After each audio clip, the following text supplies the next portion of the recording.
de retour. Merci d'être avec nous. Soyez les bienvenus pour cette nouvelle table ronde où nous allons aborder la question de la mixité des métiers et nous allons aussi parler de diversité en entreprise. Alors justement, avec nous pour en parler, je suis aux côtés d'Elsa Hervy, directrice générale des entreprises de crèche. Bonjour.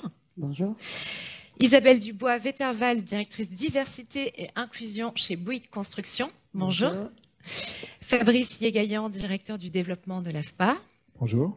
Et Stéphanie Loison, secrétaire générale de Sony Music France. Bonjour. Alors, soyez les bienvenus. Je propose un petit tour de table pour que vous puissiez vous présenter et nous parler un peu de vos activités.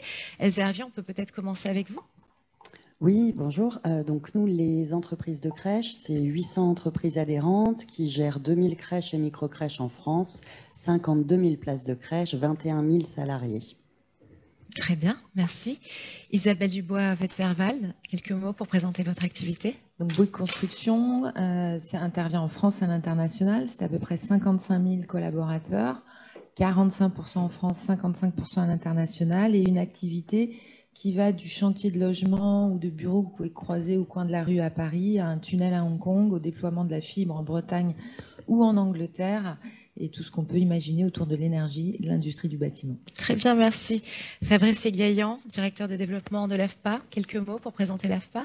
L'AFPA, l'Agence nationale pour la formation professionnelle des adultes, on accompagne et on forme chaque année près de 160 000 personnes sur les métiers de l'industrie, les métiers du bâtiment, des travaux publics et les métiers du tertiaire, administratif, services, du tourisme à la restauration, en passant par l'informatique, la comptabilité. Très bien, merci. Et vous, Stéphanie Loison, vous êtes secrétaire générale de Sony Music France. Oui, merci beaucoup de m'accueillir déjà. Sony Music, c'est un producteur de musique enregistrée, mais pas que, aussi un producteur de tournées, de scènes musicales. On est environ 250 salariés en France, on fait partie d'un groupe mondial et on accompagne et on cherche des nouveaux talents et on accompagne les talents aussi.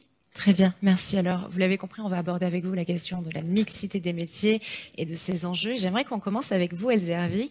Vous êtes directrice générale de la Fédération des entreprises de crèche. Alors, première question, peut-on dire que les métiers de la petite enfance ont un sexe ?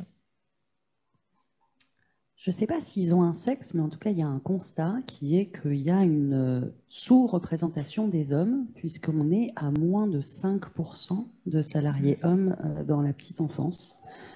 Et donc, du coup, pour nous, la mixité est un enjeu majeur. Alors justement, pourquoi, pour entrer dans le vif du sujet, pourquoi dans le secteur de la petite enfance, il est important de travailler, de collaborer avec des hommes ? Alors, en 2016, il y a eu un très grand groupe de travail qui a abouti sur une charte nationale pour la qualité d'accueil du jeune enfant, avec 10 grands principes qui devraient être les 10 commandements que toute société devrait respecter. Et le principe numéro 7, il dit... Fille ou garçon, j'ai besoin que l'on me valorise pour mes qualités personnelles en dehors de tout stéréotype. Et la déclinaison de pratique de ce principe, recommandé dans le cadre, c'est bien de rappeler que la mixité des professionnels de la petite enfance, c'est un facteur d'égalité. Pourquoi ? Parce que ça offre aux enfants qu'on accueille des modèles et des relations socialement plus riches, parce que la société dans laquelle ils vont évoluer, c'est avec des hommes et des femmes. Et leur apprendre à évoluer en société dans un environnement social où il n'y a que des femmes avec qui interagir, et ben en fait, c'est les priver d'une chance, et puis c'est commencer dès la petite enfance, cet engrenage infernal du stéréotype de genre. Très bien. Alors, pourquoi les hommes se tournent moins naturellement vers les métiers de la petite enfance ? On recrute pourtant des infirmiers, enfin, il y a beaucoup de métiers qui sont susceptibles d'attirer les hommes. Alors d'abord, souvent parce que dans les représentations des uns et des autres, c'est un métier de femme, donc les hommes s'y sentent pas forcément accueillis. Ce qui est faux, venez messieurs, vous verrez, la petite enfance c'est formidable. Le message est passé. Et c'est un métier passionnant. Ensuite, parce que toujours dans les représentations, comme l'ensemble des services à la personne, on a souvent le sentiment que le service aux autres, c'est naturellement plus pour les femmes. Et ben non, le service aux autres, ça peut aussi être très bien fait par des hommes et c'est valorisant pour les femmes ou pour les hommes. Enfin, parce que dans la petite enfance, et c'est un problème qui nous est spécifique, on ne se rend pas compte de l'importance de notre métier, mais y compris les parents, le nombre de professionnels qui me disent « Ce matin, il y a encore un parent qui m'a dit « Amusez-vous bien ». Ouais. Alors, Bon. mesdames, messieurs les parents, les professionnels des crèches, ils s'amusent pas toute la journée. En fait, c'est un vrai métier que d'apprendre à votre enfant, de s'éveiller, de se construire, d'apprendre la socialisation. Et oui, votre enfant doit jouer, s'amuser, c'est comme ça qu'il apprend. Mais leur métier consiste pas à jouer. Leur métier consiste à accompagner vos enfants vers le jeu, vers l'éveil et vers développer des compétences qui vont en faire des adultes de demain formidables. Et c'est ce rôle-là des métiers de la petite enfance qu'on n'arrive pas encore à faire passer dans la société. Et c'est parce que c'est un des plus beaux métiers. Je veux dire, on aide à faire grandir les adultes de demain. Ça devrait pouvoir attirer tant les femmes que les hommes. Il y a pas de raison. C'est un rôle social majeur. On fait partie de ces métiers sur lesquels un ministre disait toute une société se repose. Ah ben, voilà, c'est dit. Et que faire justement pour attirer les hommes dans ce secteur-là? Quels sont les leviers que vous proposeriez d'activer aujourd'hui? Alors nous, on a à la fédération beaucoup agi sur le cadre. On vit dans un cadre normatif extrêmement contraint, mais qui faisait que, grosso modo, 80% de nos salariés ne pouvaient pas avoir de promotion professionnelle sans passer un nouveau diplôme. Ce qui est quand même gênant de rentrer dans un métier où on se dit qu'on va faire le même métier toute sa vie. On ne pourra pas changer, évoluer, sauf si on passe un nouveau diplôme. Donc depuis le 1er septembre, les auxiliaires de puériculture, qui représentent quand même 25% de nos effectifs, vont eux pouvoir avoir un droit à l'évolution, devenir ce qu'on appelle référent technique, directeur adjoint de crèche, directeur de crèche, après des temps d'expérience. Et donc on espère que du coup, les hommes auxiliaires de puériculture vont avoir envie aussi de s'investir dans la crèche et pas seulement d'aller à l'hôpital, parce que il y a une réalité aussi, c'est que on est dans un modèle économique très contraint où nos salaires sont quand même un peu bas et on le voit dans les couples de soignants. Un soignant, il peut exercer à l'hôpital ou en crèche. Et bien souvent, de la même manière que quand on n'a pas de solution d'accueil, le parent qui se retrouve en congé parental, c'est une femme. Et ben dans un couple de soignants, souvent c'est la femme qui va venir travailler en crèche et qui aura le salaire le plus bas, l'homme restant là où il y aura le salaire le plus haut. Et c'est ces enjeux-là qu'il faut tous embrasser. Donc attractivité par une véritable carrière professionnelle, redonner du sens, et puis négociation forte avec l'État pour donner de l'air à notre modèle conventionné et faire qu'on puisse revaloriser les professionnels de la petite enfance au salaire qu'ils méritent, vu le caractère essentiel de leur rôle. Très bien, merci. Si vous aviez un message à faire passer en faveur de la mixité des métiers dans votre secteur bien spécifiquement, à qui vous adresseriez-vous et quel serait-il? Venez, messieurs, vous verrez. C'est formidable. La petite enfance, c'est des vrais parcours de carrière, c'est un métier qui a du sens. Et puis, on est quand même des CDI, temps plein, non délocalisables. On ne pourra pas exporter les crèches en Chine. Donc venez, c'est un métier d'avenir. Et puis c'est tellement d'avenir que pour 2,3 millions d'enfants de moins de 3 ans, il n'y a que 450 000 places de crèche. Il en manque au moins 230 000. Donc vous aurez même droit à des possibilités d'évolution géographique. Si vous venez dans une entreprise de crèche, souvent elle a plusieurs établissements, parfois certaines sont même implantées dans plusieurs pays, et on ne désespère pas un jour de sortir des carcans des normes et de permettre de pouvoir faire des jumelages, des échanges de salariés, un Erasmus de la petite enfance. Venez, c'est un secteur génial. Merci Elsa Lévy. Alors Fabrice Gaillan, vous êtes le seul homme présent sur cette table ronde qui est quand même qui met en lumière la mixité des métiers. Est-ce que vous avez une réaction aux propos d'Elsa Hervy? Qu'est-ce que vous auriez envie de dire? Oui, j'en ai une immédiate sur la question évoquée de préparer des jeunes à être adultes et, en luttant contre les stéréotypes et les clichés. Pour la question des métiers qui sont formés à l'AFPA, où on dit que ce sont parfois beaucoup de métiers masculins, et nous on travaille à la dégenrification des métiers.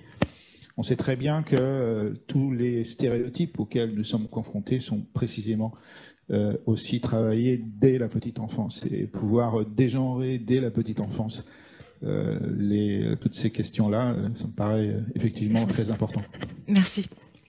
Stéphanie Loison, on continue avec vous. Vous êtes secrétaire générale de Sony Music. Alors, peut-on faire un état des lieux de votre secteur? Qu'en est-il des questions de mixité? Avec plaisir. Alors, déjà, je vais juste encadrer le débat. Il y a beaucoup de métiers dans la filière musicale. Oui. Il y a les permanents qui travaillent comme chez Sony Music par exemple, dans des entreprises de production de musique. Et après, il y a aussi beaucoup de techniciens qui sont des intermittents du spectacle. Et on a aussi beaucoup d'artistes et d'auteurs, compositeurs. Et il y a une différence assez flagrante. Aujourd'hui, on a fait une étude et on voit que dans le secteur de l'entreprise de musique enregistrée, telle que Sony Music, la mixité est bien représentée. On est à 50-50, même plus dans certaines entreprises. Avec la coopération de l'association All Access, on est en train de produire des chiffres pour montrer qu'effectivement, il n'y a pas de souci à l'accès dans ce genre d'entreprise, mais par contre, après, il faut peut-être se poser la question sur l'évolution des femmes dans ce genre d'entreprise. Par contre, si je reviens, et pour exclure personne du débat dans la filière musicale, s'agissant des auteurs, compositeurs, c'est 10%. À la SACEM, ils représentent 10%, les femmes représentent 10%, c'est très très peu. Et tout ce qui est les métiers techniciens, les intermittents, les réalisateurs, les ingénieurs du son, les mixeurs, etc., on a très très peu de femmes. Et pourtant, elles sont là, elles ont envie, mais elles ne sont pas dans ces métiers, elles ne sont pas représentées dans ces métiers. Donc on a effectivement un clivage au sein même d'une même filière. Donc on a beaucoup de champs d'action qui sont différents, mais on a beaucoup de champs d'action à faire. Très bien. Alors, d'après vous, quels sont les points de blocage? Pourquoi les femmes n'embrassent pas spécifiquement ces métiers-là? Est-ce que c'est un problème d'accès à l'information, de pédagogie, de communication, des peurs, des freins? Alors, je pense que c'est un peu tout. C'est-à-dire que les stéréotypes, effectivement, ils sont là. Je pense que c'est une question d'éducation. Entendre effectivement un appel à ces hommes, je pense que c'est un sujet sociétal, effectivement. Ça se passe aussi là, hein. Ça se passe aussi au niveau de la crèche, ça se passe aussi à la maison. Donc il y a un travail à faire au niveau de la société pour les stéréotypes, les biais conscients ou inconscients. Je crois qu'il y a une belle intervention sur ce sujet par le cabinet Alternego au début de la semaine. Et il y a énormément de choses à faire. Donc moi, je crois en deux piliers majeurs. Le premier, c'est la formation et la sensibilisation. Effectivement, il faut parler du sujet pour se rendre compte qu'il y a un problème. Faire comprendre que voilà, il y a des choses qui ne sont pas acceptables. Nous, on a fait énormément de formation et de sensibilisation chez Sony Music. On a fait bien sûr une sensibilisation sur le harcèlement et les violences sexistes, c'est important, ça fait partie des stéréotypes aussi à combattre et des biais cognitifs. La formation aussi, elle se fait d'une manière plus large sur la lutte contre les discriminations, les 24 critères de la loi. On les couvre tous, c'est important aussi. Et aussi, le deuxième pilier, après la formation et la sensibilisation, c'est le mentorat. C'est très important pour nous d'accompagner. Donc là, avec l'association All Access, qui est une association qui a été créée par le SNEP, l'Union des professionnels de production de la musique, on accompagne des jeunes filles qui sont dans toutes les entreprises que représente le SNEP, et on les accompagne, on leur donne un coaching, parce qu'il faut briser le plafond de verre, il faut aussi leur dire qu'elles sont capables, leur donner confiance en elles, ça c'est très très important. Donc du coaching, on ouvre le réseau, et on élargit leur réseau, parce que ça c'est très important aussi, d'ouvrir le réseau professionnel. Et aussi, on fait aussi avec une autre association qui s'appelle Nos quartiers ont du talent. Et là, c'est plus sur l'ouverture plus large que le simple problème homme-femme, parce que la diversité, c'est aussi beaucoup plus large que le problème homme-femme. On fait un système de mentorat avec des jeunes qui sont issus de quartiers défavorisés, et on est leur mentor. Et on les aide, ces jeunes qui ont le même niveau de culture, en tout cas d'études, que d'autres personnes, des Bac+3, mais qui ont du mal à trouver des emplois. Très bien. Est-ce que ces actions que vous venez de nous citer sont intégrées dans votre plan d'action RSE, dans votre stratégie RSE? Oui, tout à fait. On a, alors déjà, la stratégie, comme vous le dites, la stratégie RSE, elle a été intégrée à la stratégie du groupe. Donc déjà, d'un point de vue gouvernance, Sony Music New York a créé des pôles stratégiques qui dépendent directement de notre président mondial. L'un sur la diversité et l'inclusion au sein même de l'entreprise, et l'autre sur le fonds un fonds de social justice. C'est-à-dire qu'on croit à la performance individuelle et collective grâce à la diversité, mais pas que. C'est aussi une conviction que nous avons chez Sony Music. Et on a mis en place effectivement un fonds social de justice qui prône, avec le partenariat avec énormément d'associations. Il y a eu un fonds doté de beaucoup d'argent pour justement aider toutes les associations dans le monde. On aide aujourd'hui plus de 300 associations. On fait parce que le milieu associatif, c'est très important, pour aider contre toutes les formes de discrimination, que ce soit les discriminations sur le terrain du racisme, sur le sexe, sur le genre, enfin, tout genre voilà. Donc, c'est intégré à la gouvernance vraiment de Sony Music. Et après, effectivement, une charte diversité appliquée à chaque pays, transmise à tous les salariés. Sur le terrain de l'harcèlement et de la discrimination, sur ce terrain-là, une formation, des référents qui sont mis en place, une plateforme pour faire appel, pour que les gens puissent dire qu'il y a un souci.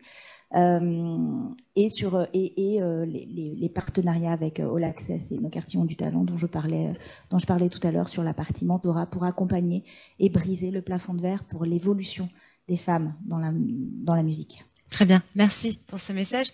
Un dernier mot peut-être, on parle de gouvernance, quid du COMEX? On en est où côté féminisation des conseils d'administration chez Sony Music France? Il y a du travail encore. C'est-à-dire? C'est mieux que ce n'était, mais il y a du travail. Aujourd'hui, alors déjà, Sony Music France, alors c'est pas parce que c'est une femme qu'elle a été nommée, mais je suis fière que depuis une semaine, la présidente de Sony Music France est une femme, Marie-Anne Robert. Et elle n'a pas été choisie parce que c'est une femme, elle a été choisie parce qu'elle est compétente et qu'elle a sa place chez Sony Music. Grâce à elle, le comité exécutif n'a pas encore atteint l'équité. Donc, on n'est pas encore à moitié-moitié, mais je me sens un peu moins seule, on va dire. Très bien. Vous venez de dire quelque chose d'intéressant. J'aimerais vous faire réagir. Vous avez dit qu'elle n'a pas été choisie parce que c'est une femme, elle a été choisie parce qu'elle est compétente. Vous pensez quoi des quotas? Un mot? Stéphanie Loison, oui. Je ne veux pas monopoliser la parole, mais alors moi, je vais avoir c'est très, très, très direct. Je suis pour. C'est-à-dire que Christine Lagarde, pour la citer, parce que pour moi, c'est une référence, elle disait que sans les quotas, on trouve des excuses, et avec les quotas, on recrute. On a vu ce que ça a donné sur les quotas dans les conseils d'administration. La loi Copé, elle est passée, et effectivement, les choses ont changé. Il y a un projet de loi pour que ça change au sein des instances dirigeantes, parce que les conseils d'administration, c'est pas que tout. Il y a aussi les instances dirigeantes qui sont même le plus important pour moi dans les sociétés commerciales. Voilà, on va voir ce que ce projet donne, mais moi, très clairement, oui. Alors, c'est vrai que les quotas, derrière, on dit, mais il va y avoir des préjugés, on va considérer que les femmes sont là juste à cause des quotas, mais je pense que c'est un mal nécessaire. C'est un outil, merci. Isabelle Dupois-Vettervald, vous voulez réagir sur cette notion de quota, enfin cet outil? C'est un mal nécessaire, c'est assez drôle. Alors, je ne sais pas si c'est le cas pour toi aussi, mais moi, il y a quelques années, quand on a lancé la mixité, il y a 10 ans, j'étais contre les quotas, en disant oui, mais si on est là, on ne saura pas si on est là ou si c'est parce qu'on est une potiche. Et les hommes face à moi qui s'occupaient de la mixité me disaient, mais t'es débile, il faut ces quotas, c'est le seul moyen d'avancer. Arrêtez les filles de trouver des excuses et de croire que vous ne serez pas là au bon endroit. On n'est pas assez bête pour mettre des personnes incompétentes à ces postes-là. Et comme disait, je crois, Françoise Giroud, la mixité sera là quand il y aura des femmes notoirement incompétentes à des postes de direction, parce qu'on a déjà des hommes dans ce cas-là. Voilà, donc je suis pour. L'excellence demandée à la femme. Ouais. Pourquoi une femme est à un poste de direction? Parce qu'elle est excellente. J'aimerais que tous les hommes, pour que ça soit le cas aussi, ce niveau d'exigence soit aussi pour les hommes. Fabrice, vous voulez réagir? Oui, j'ai fait une réaction immédiate. On aura effectivement bien progressé quand on pourra dire qu'un homme est à ce poste, pas parce que c'est un homme, mais parce qu'il est compétent. Aussi, je me souviens la réaction de Marguerite Yourcenar quand elle avait été nommée à l'Académie française. La presse avait salué cela comme étant un événement. Marguerite Yourcenar avait répliqué « Ce sera un événement quand ça ne sera pas un événement ». Tout est dit. Merci. Alors, Isabelle Dubois-Vettervald, je rappelle que vous êt directrice diversité et inclusion chez Bouygues Construction. Peut-on faire un état des lieux de votre secteur? J'imagine que les questions de mixité sont au cœur de beaucoup de sujets. J'ai pris les notes du secteur, parce que je connais les chiffres de Bouygues Construction, pas ceux du secteur. Si on parle du secteur de la construction et des entreprises générales en France, tout statut confondu, donc c'est un échantillon d'à peu près 80 000 personnes en France.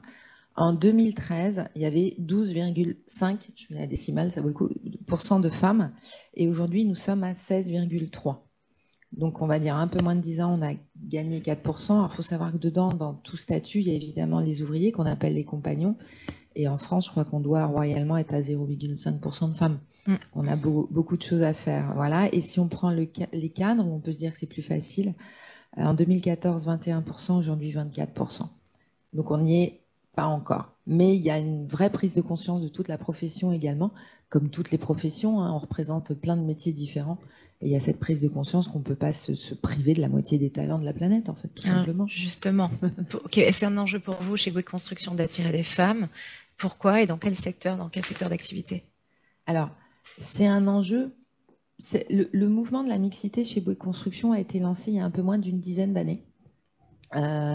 Tout simplement parce qu'il y avait cette pénurie, que le métier de la construction n'est pas forcément celui qui est le plus attirant en sortie même de grandes écoles, même d'écoles d'ingénieurs bâtiments.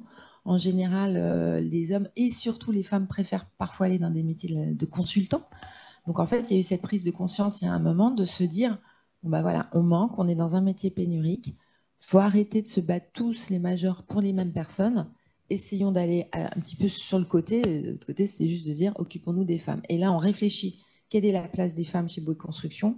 On s'est rendu compte qu'il y avait un peu de boulot sur plein de sujets différents.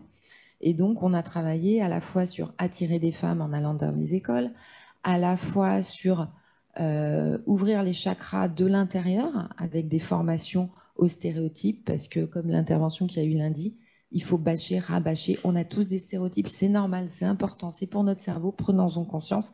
Et la conscience, ça se fait en plusieurs fois.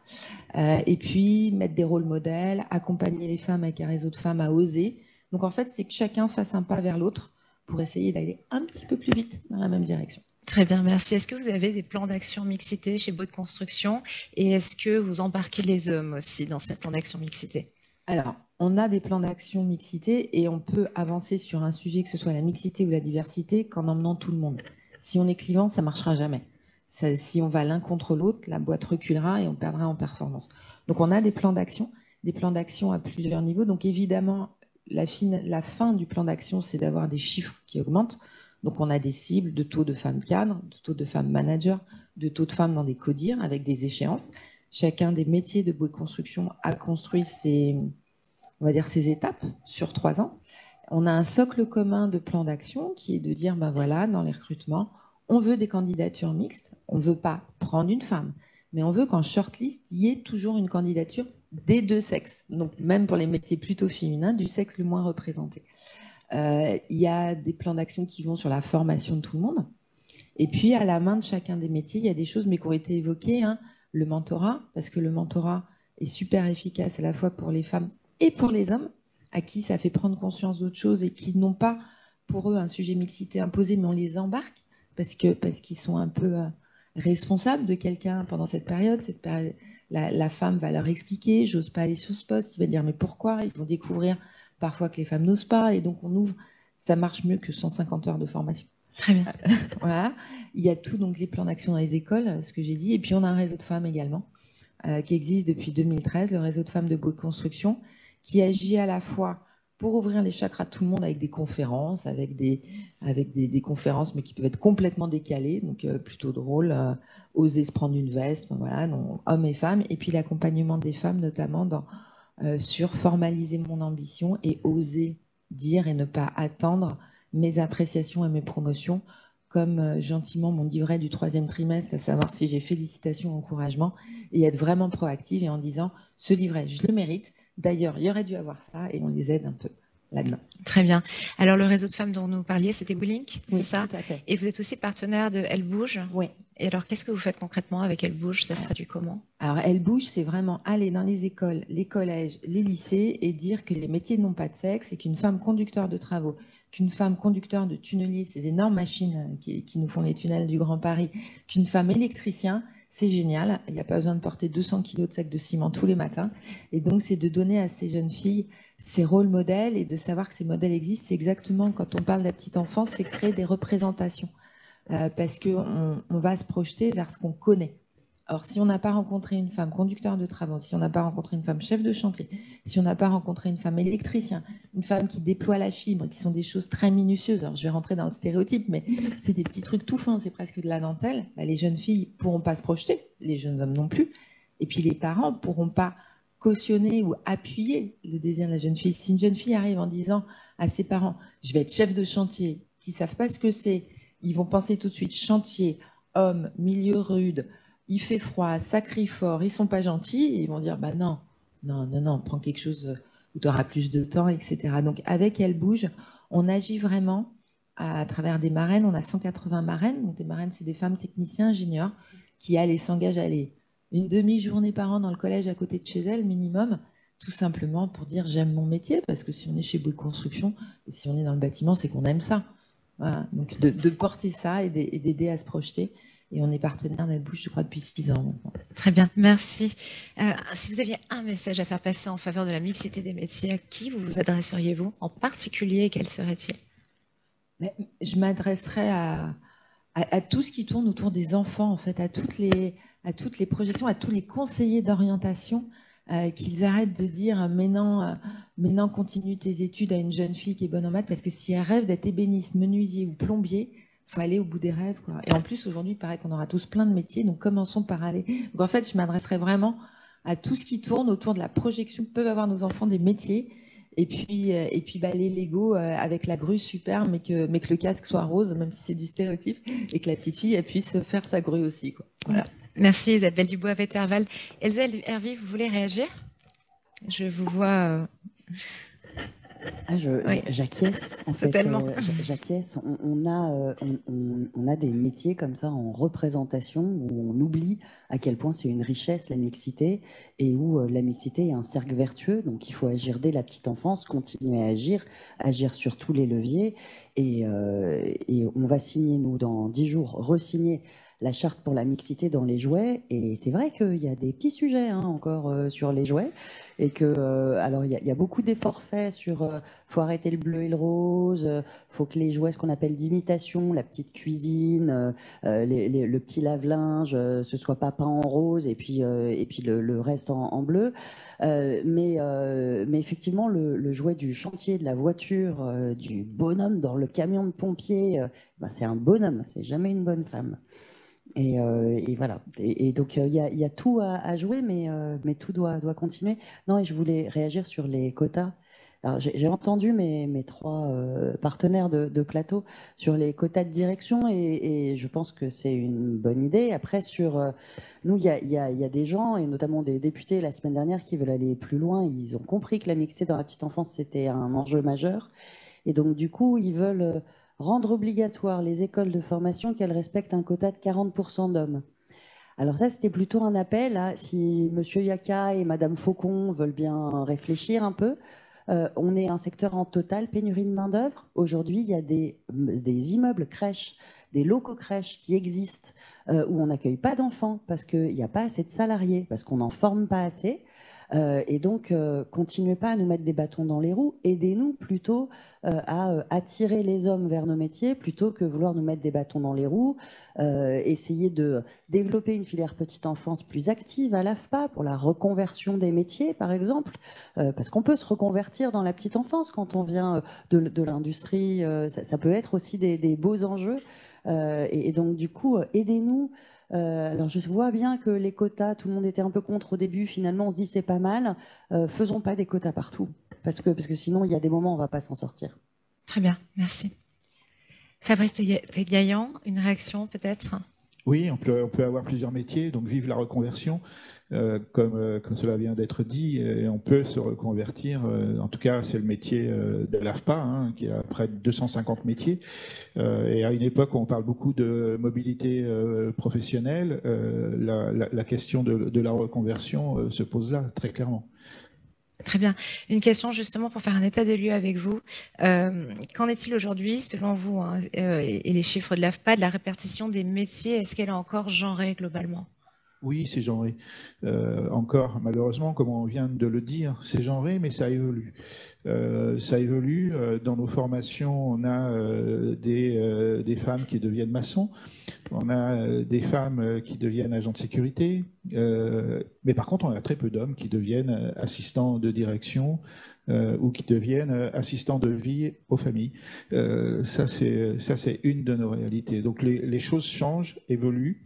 On a même eu sur un métier alors hyper masculin, le métier de scaphandrier, on a eu une femme. Et ce qui a été très curieux quand cette jeune femme est arrivée pour se former au milieu des scaphandriers à l'ancienne base des sous-marins de Lorient, c'est de voir que finalement ça n'a pas causé de problème.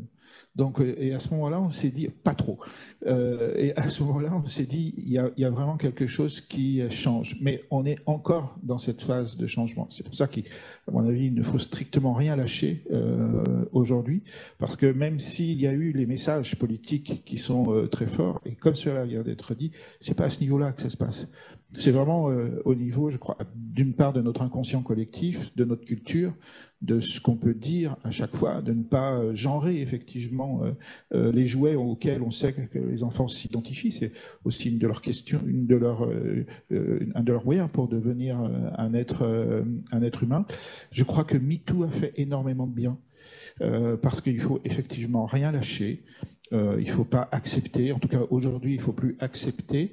On est passé heureusement de la libération de la parole à la libération de l'écoute, parce que c'est une chose de pouvoir être libre de parler, mais c'est autre chose de pouvoir être écouté. Et je crois que la question de l'écoute, elle doit pouvoir aussi s'organiser.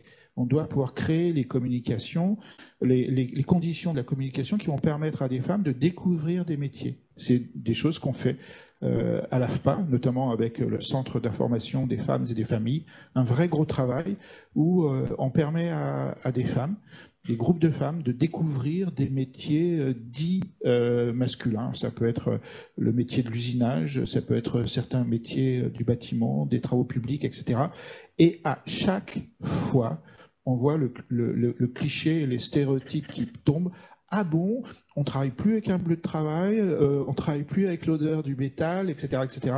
Oui, la mécanique, elle devient une mécanique de précision. Oui, dans les métiers du bâtiment arrivent les exosquelettes, les ergosquelettes, qui sont applicables aussi bien aux femmes qu'aux hommes. Donc je crois que les principes d'égalité femmes-hommes aujourd'hui évoluent, mais je crois que comme on le dit là depuis le début, ça passe aussi vraiment par un travail sur la dimension psychique et puis sur toute la relation sujet-sujet qu'on doit absolument s'imposer dans les relations au travail comme dans n'importe quel type de relation. Donc l'AFPA est très engagée dans ce sujet-là parce qu'on sait, comme une crèche, qu'on est aussi, on fait un métier de transmission comme la musique avec Sony Music. Donc on est dans des métiers de la transmission et il faut faire gaffe parce que quand on transmet des compétences, on transmet aussi des valeurs, on transmet aussi des cultures.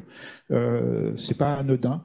Et c'est à ce moment-là que effectivement une société se fabrique. Oui, il y a un homme et 4 femmes sur le plateau, mais il y a surtout 5 personnes et 5 sujets qui discutent ensemble.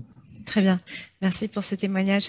Quelles sont les autres actions? Vous venez de nous parler d'une action de sensibilisation que mène l'AFPA en faveur de la mixité des métiers, mais quelles sont les autres actions? Je sais qu'il y a un trophée pour elle, il me semble. Alors, les centres AFPA, il y a 110 centres AFPA dans toute la France qui sont devenus des villages, qui sont des tiers-lieux, accueillent aujourd'hui des structures, dont des crèches solidaires, par exemple, qui sont le moyen aussi bien pour les papas que pour les mamans qui auraient des enfants à s'occuper, de pouvoir aussi profiter du village de l'AFPA pour pouvoir continuer leur formation en toute tranquillité. Et je le répète, aussi bien pour les mamans que les papas.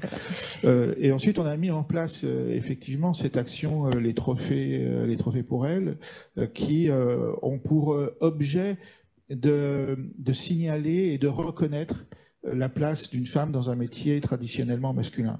On aura gagné quand il n'y aura plus de trophée pour elle. C'est confère ce que je disais tout à l'heure sur Marguerite Yourcenar. Mais aujourd'hui, on croit aussi à la valeur de l'exemplarité, on croit aussi au fait de pouvoir mettre en avant des femmes qui ont fait des métiers masculins. On organise chaque année, par exemple, un colloque qui s'appelle Compétences mères avec le cluster maritime français et Pôle emploi. Et une année, on a eu une jeune femme, une auvergnate, qui nous a raconté son parcours du combattant pour travailler comme, je ne sais pas comment on va dire pêcheur au féminin, mais pour travailler comme pêcheur, voilà, avec un E à la fin. Et d'une part parce qu'elle était auvergnate, et aller de l'Auvergne jusqu'à Douarnenez, c'était pas simple, mais alors être une femme et vouloir devenir et travailler dans les métiers de la pêche, c'était pas simple. Elle y est arrivée, cette jeune femme. Donc, je crois que chaque fois qu'on donne des exemples de ce type-là, c'est autant que possible, à condition qu'on arrive à le faire la même chose pour les hommes vers les métiers de la petite enfance ou vers les métiers de l'assistanat administratif. C'est très bien. Et avons-nous, selon vous, suffisamment de rôles modèles dans lesquels nous pouvons nous projeter? Est-ce qu'on a suffisamment de rôles modèles de personnes, vous venez de parler de cette femme, est-ce qu'ils sont suffisamment mis en lumière? Ce serait bien qu'on en ait dans le spectacle, ce serait bien qu'il y ait des pièces de théâtre où on voit des femmes qui occupent ces métiers-là. Donc ce serait bien que ça soit aujourd'hui davantage exprimé dans la culture. Très bien, merci beaucoup Fabrice. Il nous reste quelques minutes, alors je vous propose de faire un dernier tour de table pour conclure. Qui veut commencer? Prendre la parole, Isabelle? Alors, moi, pour conclure, je dirais que c'est la semaine de l'entreprise responsable et inclusive. On peut pas traiter la mixité toute seule dans une entreprise. La mixité, c'est un pan de la diversité et je trouve qu'il n'y aurait rien de pire que de se dire, enfin en tous les cas, moi, à mon poste, cette année, je m'occupe des femmes, l'année prochaine, je fais les handicapés, et d'après les LGBT. Ça, c'est juste pas possible pour moi. Donc, traiter la mixité, c'est comme les autres sujets, c'est essayer, il faut faire bouger dans l'entreprise le terreau. Je prends toujours cette image, on peut aller chercher les meilleures graines et les planter dans une terre pourrie, sans eau et sans soleil, ça marchera pas. Donc, en fait, au-delà de la mixité, il faut aussi faire bouger le terreau de l'entreprise, la rendre inclusive, sensibiliser, faire évoluer les comportements. Et pour moi, la mixité, elle sera réussie chez Bouygues Construction quand on aura des hommes qui prendront simplement leur congé parental et qui oseront le faire, parce que la mixité, c'est une avancée pour les hommes et les femmes, et puis ce sera réussi quand on n'aura plus besoin de réseau de femmes non plus, parce que ça veut dire qu'on y sera. Merci pour ce beau témoignage. Elsa Hervy. Agir en faveur de la mixité et en faveur de toutes les diversités, ça se fait dès la petite enfance. Donc, redire aux hommes, venez, vous allez voir, les métiers de la petite enfance, c'est quand même fabuleux. Et puis peut-être dire aussi à tous les employeurs de France que dans les diversités, il y a toutes celles dont on a parlé. Et puis, vous n'avez pas parlé de la diversité de la parentalité. Mais la parentalité, ça se soutient. Et que, en fait, tous les employeurs peuvent agir à leur niveau en mettant bien dans les logiciels de fonctionnement interne que c'est normal de partir pour aller chercher son enfant à l'école ou à la crèche, pas seulement pour les mamans, aussi pour les papas. Et c'est ce genre de choses. Et puis, agir au quotidien en cette faveur, parce que le congé parental reste à chaque fois pris d'abord par les femmes pour des raisons économiques et pas pour les hommes. Sachez, vous, employeurs, que vous pouvez réserver des places de crèche pour vos salariés quand il n'y a pas assez de places de crèche municipales. C'est géré par des entreprises de crèche, des associations de crèche. Il y a un crédit d'impôt qui s'appelle le crédit d'impôt famille, qui est très intéressant. Et à la Fédération, on sera toujours prêt à accompagner tous les employeurs qui veulent agir concrètement pour soutenir la parentalité de leurs salariés jeunes parents. Voilà. Merci. Elsa Hervy. Comme ça, on pourra recruter plein d'hommes. C'est dit. Merci beaucoup. Stéphanie Loison, quelques mots pour conclure? Oui, alors je ne vais pas me lancer dans le sujet du congé parental parce que je crois que j'aurais trop de choses à dire.